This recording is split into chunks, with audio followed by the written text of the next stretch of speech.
My name is Peter Skytte. I'm the product manager for the Viper series at Martin Professional. We've had a strong market demand on coming out with a new fixture range that's replacing the 1200 watt category in the market. If you look at the mid-range of fixtures, the 700 watt, the 800 watt, those are still technology-wise in very good condition, but it's a whole different story when we look at the 1200 watt category. So we decided to do the Viper. We decided to make a fixture which is convincingly brighter than the 1200 watts. At the same time, the fixture had to be smaller, it had to be lower on weight, it had to be faster, it had to consume less power, and it had to come out with excellent light quality and performance. So here's what we got. The first one to look at is the Viper profile. The fixture uses an all-new 1K HID lamp, very efficient. The fixture actually delivers 25,000 lumens of output, which is more than 25% over a Mac 2K and leading fixtures in the market, so it's really bright. Also, the optics are designed so that the field is very flat.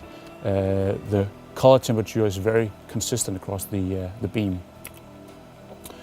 We have a very strong zoom system in the fixture. It goes from a tight 9 degrees up to a full 45 degrees, so it's a full 1:5 zoom. We can work with the RS at the same time, so we can do this like real thin pencil beam. By adding the prism on top, we can multiply the beam by 4. It's all rotatable, all indexable. In terms of Gobos, we have 3 layers in the Viper. The first wheel here is featuring 5 rotatable, indexable glass Gobos. This is the aerial wheel, so it allows for some really nice and new looks from outside the beam when the camera or the audience looks straight into the fixture. We have made some of the Gobos with fatter artwork that allows a lot of light to come through, and some with more defined for real crisp mirror effects.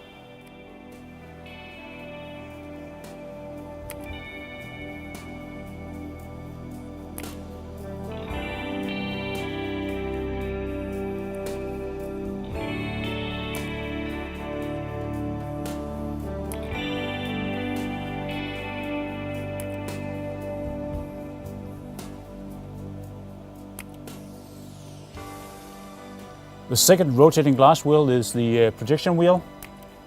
Just show a couple of examples here. We have the Limbo Gobo, which is good for some of the animation effects. Another thing about the Gobos is that, for example, the bricks we see here, it's made so it's good for tiling, so we can tile up more Gobos without seeing, round shapes. And this is the third wheel, which is the fixed wheel. And here I'm just going to show the fadable frost, so we get a real nice soft edge of the beam, and I can blur it even further here by working with my focus.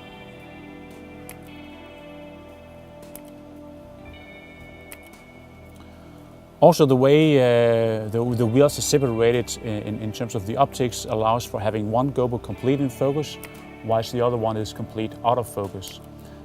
Or I can sit right in between. This allows for some really nice Gobo morphing effects.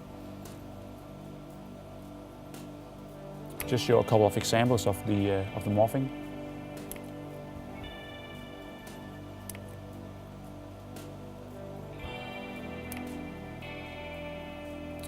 Also on the fixed wheel we have an animation part, so we can do some of those more traditional animation type of effects.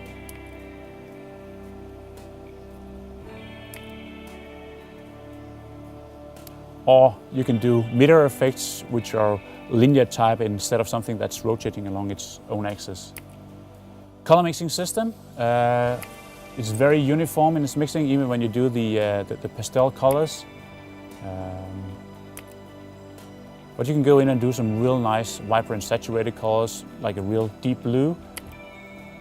We have a very strong yellow here. We can warm it up by the CTO.